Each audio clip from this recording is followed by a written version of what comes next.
Hello बच्चों, let's read the question. First question says that a concave mirror of focal length f1 is placed at distance d from convex lens of focal length f2. A beam of light coming from infinity and falling on this convex concave mirror combination returns to infinity.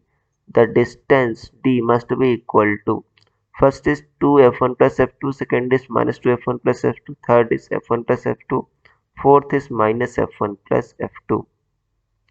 देखो बच्चों, सबसे पहले आपको समझना होगा की concept क्या use हो रहा है इसमें। की concept is auto collimation. Auto collimation.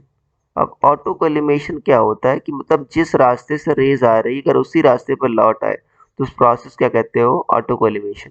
अब यहाँ पर देखो बीम्स कहाँ से आ रही है, इन्फिनिटी से आ रही है और आपकी ठीक है ना रिटर्न्स टू इन्फिनिटी मतलब उसी रास्ते पर लौट जा रही है। तो ये प्रोसेस किसका है, ऑटो कोलिमेशन का है। और ऑटो कोलिमेशन होता कैसे है, जब मिरर ही बच्चों आपको उसी रास्ते पर लौटा सकता है कि मिरर ही रिफ्लेक्ट कर सकता है। अगर मिरर पर नॉर्मल इंसिडेंस हो रहा हो, ठीक है ना, फॉर एग्जांपल प्लेन मिरर के लिए तो आपका ऐसा होगा, कनकेव मिरर के लिए या कन्वेक्स मिरर के लिए कुछ ऐसा होगा। मान लो इसके सेंटर ऑफ कर्वेचर से अगर ऐसे रे पास कर रही है तो बच्चों यहाँ पर क्या होगा आपका, ये नॉर्मली ऐसे लौटा देगा इसको ऐसे।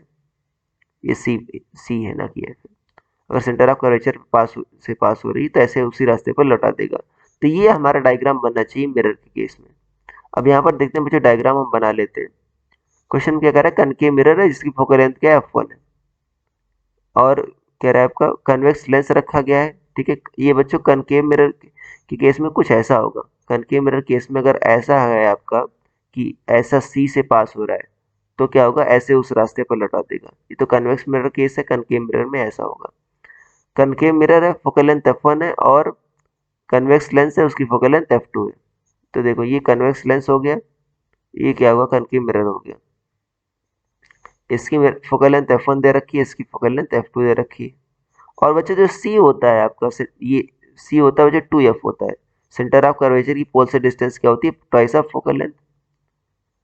अब यहाँ पर देखो ऐसे बच्चे इन्फानाइट से रेज आ रही है, ऐसे रेज आ रही है और इन्फानाइट पर ही वापस जाएंगी। जाहिर सी बात है, अगर देखो अगर ये कहाँ पर बच्चों मिलाएगा, ये अपनी फोकल लेंथ पर इसको मिलाएगा। कन्वेक्स लेंस इन्फानाइट से रेज आ रही तो अपनी फोकल लेंथ पर मिलाएगा। तो ये डिस्टेंस तो बच्चों फोकल लेंथ हो गई आपकी, कौन सी, f2।